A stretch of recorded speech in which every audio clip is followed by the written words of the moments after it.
фаъолиятҳои сайёҳии Тоҷикистон дар арсаи байналмилалӣ, имрӯзҳо ҳукумати мамлакат тамоми чораҳои заруриро андешида истода вобаста ба самти мазкур бо бисёре аз давлатҳои хориҷ созишномаҳои махсуси равобити сайёҳӣ ба имзо расонидааст. Дар ин замина дар доираи созишномаи ҳамкориҳои Ҷумҳурии Тоҷикистон ва Ҷумҳурии Исломии Эрон 70 нафар сайёҳон аз Эрон ба Тоҷикистон ташриф оварданд.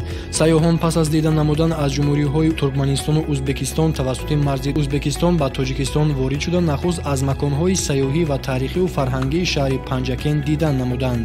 дар шаҳри Душанбе меҳмононро намояндагони Кумитаи рушди сайёҳӣ назди ҳукумати Ҷумҳурии Тоҷикистон ва бахши сайёҳии мақомоти пойтахт пешвоз гирифтанд.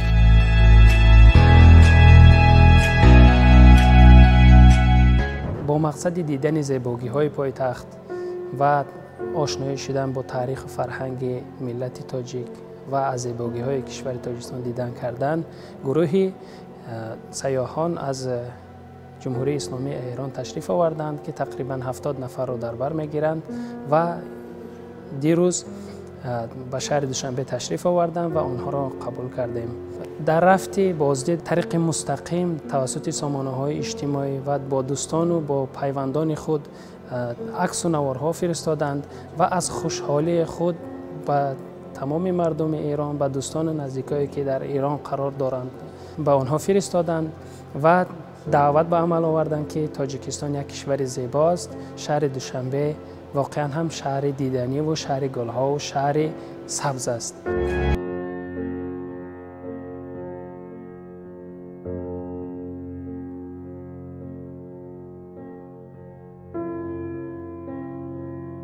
сайёҳон аз қасри теннис ва маҷмӯаи варзишии обии пойтахт оғоз ёфт. Сипас тавассути як автобуси дуошёна ва бо роҳнамоии роҳбаладон сайёҳон роҳ ҷониби маҷмӯаи Истиқлол ва бурҷи Истиқлол гирифтанд.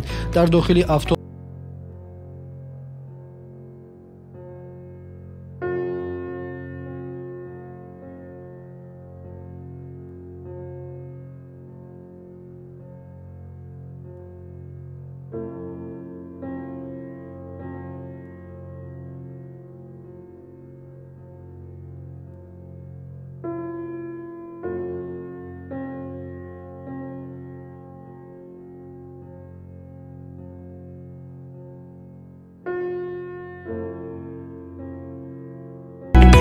خیلی خوشحالم که به کشور تاجیکستان اومدم. مناظر قشنگی داره، مردمان مهربانی داره و این برج بسیار قشنگ استقلال. دوست دارم که بازم بیام تاجیکستان و به همراه خانواده بچه هم بیام و آرزو دارم که دوستان تاجیکستانی هم تشریف بیارن ایران، هموطنای شما، و من اونجا بتونم خدمت کنم بهشون، پذیرایشون باشم و خیلی مردمان مهربانی هستن. دوستشون دارم و امیدوارم که همیشه سربلند و پیروز باشیم.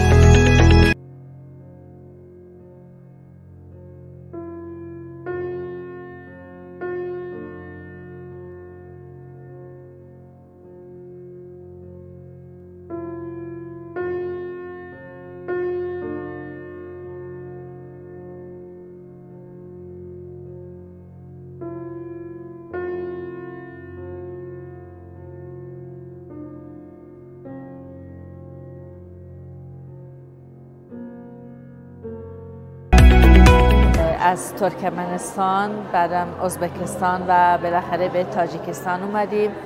خیلی خیلی خوش گذشته تا حالا. خیلی از مردم اینجا خوشم اومد. از تاجیکستان خیلی مهربون بودن، خیلی صمیمی بودن.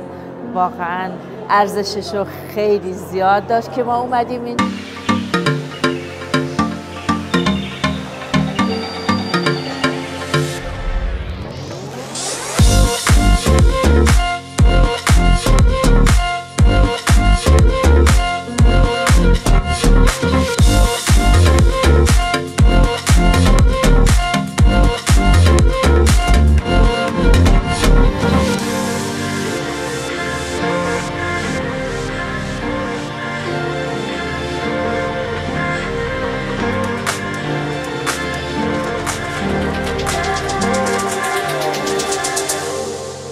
براتون خیلی زیبا، قشنگ، عالی، همه طبیعت قشنگ، پر آب، زیبا، لباس ها بسیار زیبا و قشنگ، خیلی زیبا هستن، هنرمند هستن خانم‌های شما. واقعا خیلی دوست داشتم از لباساشون عکس گرفتم و خیلی خوشحال هستم که اومدم کشور شما و کشورتون خیلی زیبا و قشنگ هست، مردمش هم خیلی مهربان هستن و خیلی خوشحال هستیم. تاجیکستان بسیار کشور زیبا با فرهنگ و من واقعا آرزو داشتم تاجیکستان را زیارت کنم. تاجیکستان واقعا یک کشور، من میگم گلستان، واقعا گلستان هست و لباس هایی که به اصطلاح من اینجا میبینم باز نشان از نوروز، از گل، از زیبایی، از فرهنگ و از قدمت و اصالت این کشور هستش و من درود میفرستم بر تمام مردم تاجیکستان و آرزو هم داشتم که این آرزو برآورده شد. زیارت کردم، بسیار مهمان دوست، مهمان پرست. توی این شهر چیزی که منو بسیار جذب خودش کرد ساختار ساختمونا بود، معماری زیبای شهر بود و چیزی که برای من جذاب بود این بود که با مردم مهربون تاجیکستان همزبان بودیم و میتونستیم به راحتی ارتباط برقرار کنیم و دارای مشترکات فرهنگی، تاریخی بسیار زیادی هستیم و وقتی وارد این ساختمون شدم واقعا هنر زیبای مردم تاجیکستان منو جذب خودش کرد. لباس‌های زیبا، بسیار نقش‌های ظریف و زیبا بود و کارهای سنتی بسیار قشنگ، بسیار ظرافت داشت این کارها. واقعا مجذوب این کارها شده بودم. بسیار عالی، واقعا هنرمند هستن مردم تاجیکستان و بسیار من خاطره خوبی از این شهر دارم و حتما به همه همشهریای خودم پیشنهاد میکنم که از اینجا دیدن کنن. و خیلی خوشحالم برای اولین بار به شهر شما آمدم. خیلی زیبا، ساختمون واقعا با عظمت، خیلی با شکوه، خیلی دیدنی و زیباست و این صنایع دستی که گذاشتن، لباس‌های محلی.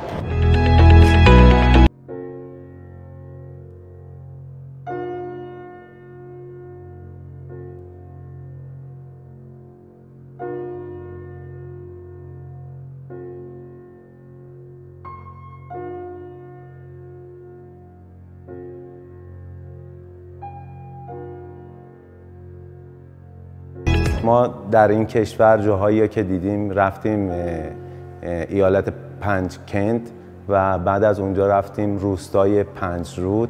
در اونجا آرامگاه زیبای رودکی بزرگرو دیدیم، شاعری بلند آوازش و بعد از زیارت اونجا اومدیم طی مسیر کردیم 220 کیلومتر اومدیم تا رسیدیم به شهر زیبای شما، شهر دوشنبه و اینجا محو زیبایی ها و خونگرمی های مردم اینجا شدیم. از چیزایی که اینجا دیدیم، از اون بنای شاه اسماعیل سامانی بسیار زیبا بود، با قدرت، اون تاج پادشاهی در بالا و نشان از قدرت، عظمت و قدمت این سرزمین میگفت که ما لذت بردیم. بعد از اون اومدیم از جای دیدنی دیگه ای استفاده کردیم، بازارها رو دیدیم و اینها باعث میشه که رونق گردشگری بشه. ما وقتی که میریم ایران توصیف اینجا رو میکنیم، ناگفته نماند که تمام ایرانی ها خیلی دوست دارن بیان این کشور زیبا رو ببینن. یکی دیگه از جاذبه های بسیار زیبای این کشور، کشوری مرتفع با قللی بلنده.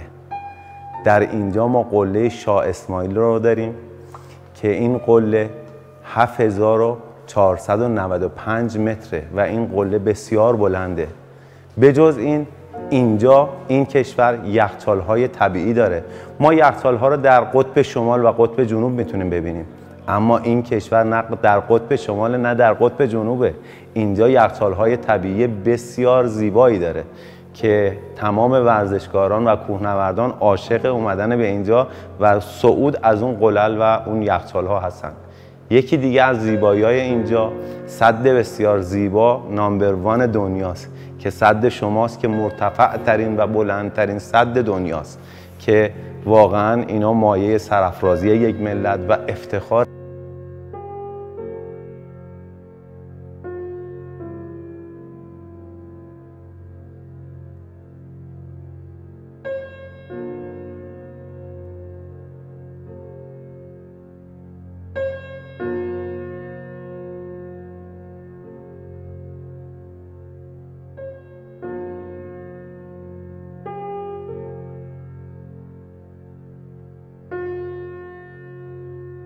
دوشنبه شهر زیباییه، ولی زیبایی دوشنبه از این بالا، از این ارتفاع دو چندان هست و ما بیشتر به زیباییش پی بردیم. هوای پاک، کوههای سرسبز. ما از مرز از طریق جاده ابریشم به کشور شما آمدیم، کشور ترکمنستان، کشور ازبکستان و کشور تاجیکستان. وارد مرزهای تاجیکستان که شدیم وضعیت جاده ها بسیار عالی بود. تقریبا برف دیدیم، بعد اومدیم بهار رو دیدیم، لاله های شهرتون رو دیدیم. دیشب و امروز شهرداری تاجیکستان خیلی محبت داشتن به ما، خیلی لطف داشتن، ما رو مهمان کردن، جاهای دیدنی رو آوردن ببینیم.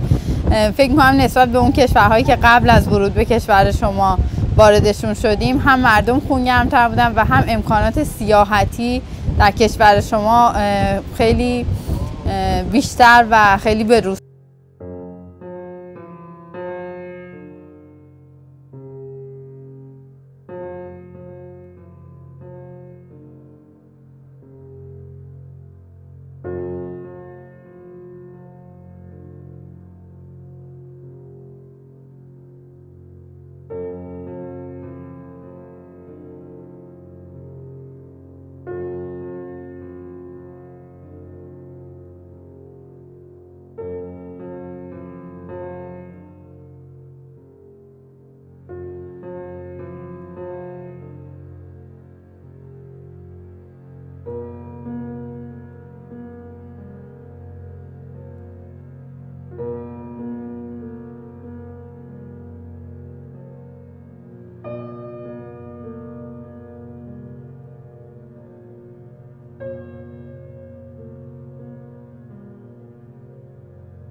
زیرایی نموده به آنها راهبلدانро جهتی گذراندن اکسکورسیاهای تاریخی داخلی آثارخانه وابسته نمود. ضمن تماشای تالارهای آثارخانه سیاحان با تاریخ و فرهنگ، رسم و عنعنه و سنت‌های ملی تاجیکان شناسایی بیشتر پیدا کردند.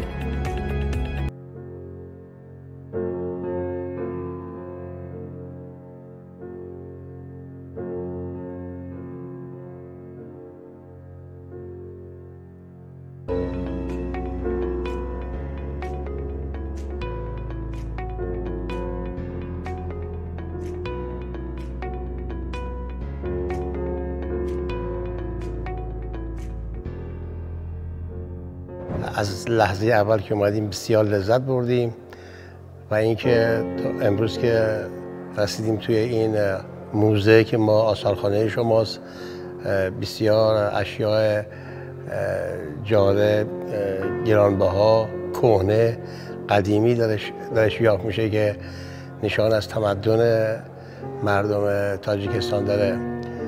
بسیار مهربانن واقعا مردم تاجیکستان. ما لذت بردیم در این شهر و دوست داریم که مردم ایران رو مجددا تشویق کنیم که به اینجا بیان.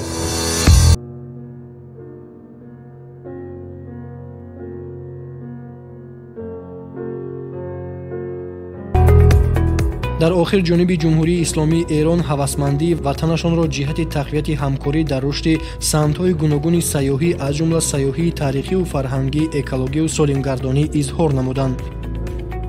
من از مردم تاجیکستان تشکر میکنم به خاطر تمیزی محیط زندگیشون و حتی من کشورهایی که رفتم برای من خیلی خوبه که میبینم کشور تاجیکستان، کشور ازبکستان، این دو تا کشور خیلی تمیزن و این تمیزی برای من خیلی جالب بود. حتی نه تنها زباله نمیریزن، یه کار خیلی خوبی هم که میکنن، اصلا تولید زباله نمیکنن، یعنی چیزی به عنوان مثلا تولید زباله ندارن و که سطل هم داشته باشن و این تمیزی و این نظافت و این زیبایی شهرشون خیلی برای ما خیلی جالب بود و خیلی ازشون تشکر میکنم، چون ما که تمام دنیا سفر میکنیم کره زمین خانه خودمون میدونیم و آسمان آبی و زمین سبزشون خیلی ما را جذب خودش کرد.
اول از همه ما خدمت میدان بزرگ امیر اسماعیل سامانی رسیدیم. بسیار محل زیبا، باغچه ها عالی، گلکاری بی‌نظیر، میدان جناب رودکی، اون باغ جناب رودکی رو رفتیم.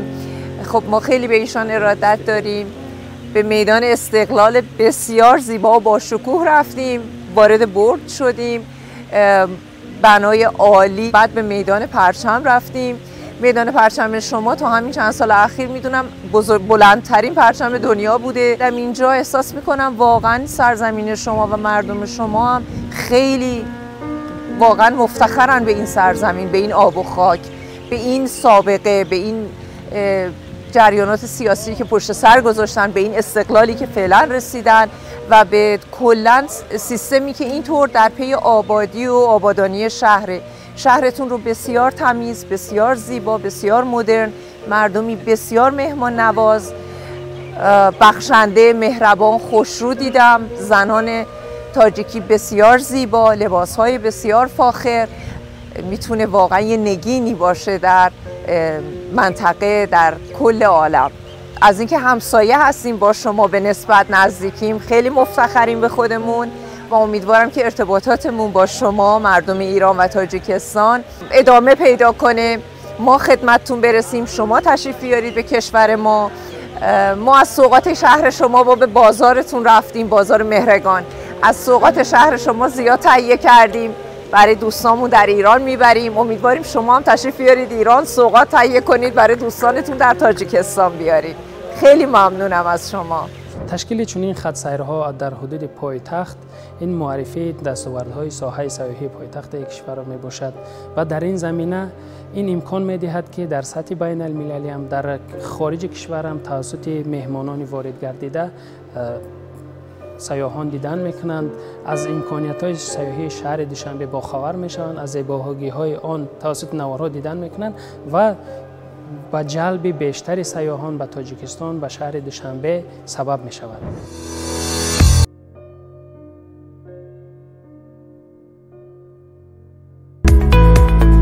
همینطور روز دیگر سفر هیئت 70 نفره سیاحان جمهوری اسلامی ایران در شهر بوستانی کلوب که با شهر همدان ایران مقام برادرشهری دارند ادامه یافت. پذیرایی صمیمی، همدلی و طبیعت ناتکراری موضعهای تاجیکستان بخصوص شهر کلوب که در این فصل بسان نظرربا می باشد باعث خوشحالی و قناعتمندی مهمانان گردید. با تاکید سیاحان شناسایی واقعی از تاریخ و فرهنگ همدیگر و به راه ماندن چنین برنامه‌های سیاحی می تواند ارتباط نسل‌های بعدی را نیز مستحکم سازد.